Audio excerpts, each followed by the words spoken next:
بسم الله والحمد لله والصلاة والسلام على سيدنا رسول الله، وبعد. الكيفية الصحيحة للذبح على المذهب المالكي. موضوع الذبح هو موضوع كبير، وما يهمنا فيه الآن هو كيف يقطع الذابح الرأس وفق الشريعة الإسلامية. أولا ينبغي أن يحد الذابح شفرته، لأن هذا هو الأساس لكي لا تتعبه أثناء الذبح، ولكي لا يعذب ذبيحته بشفرة. فينبغي أول شيء أن يعمله وهو أن يضع ذبيحته على شقها الأيسر مستقبلة القبلة، وهذا أمر مندوب وليس بواجب.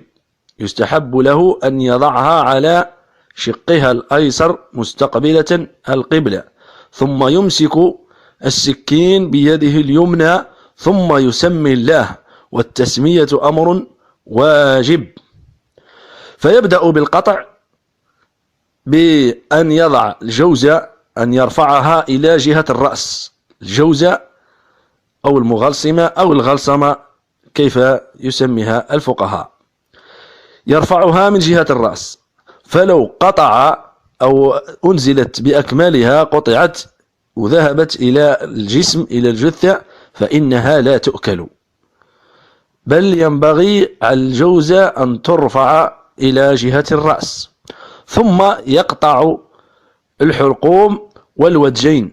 الحلقوم وهو القصبة الهوائية، والوجين وهما العرقان اللذان يكونان على جنبي القصبة الهوائية اللذين يوردان الدم إلى الجسم وإلى الرأس. وأما المرئ فلا يشترط قطعه عند المالكية، والمرئ يكون تحت الحلق من جهة النخاع، تحت الحلق من جهة النخاع الشوكي، غير مشترط القطع. فقلت شرط الأساسي أو 5 شروط فقط، هو التسمية ورد الجوزة إلى جهة الرأس وقطع المرئ وقطع الوجين، وبذلك يكون قد أتمهما. فإن لم يقطعهما، مثلا قطع ودج واحد وترك الآخر، فإنها لا تؤكل، بل ينبغي له أن يقطعهما للاثنين مع الحلق. والمرئ قلت ليس بشرط.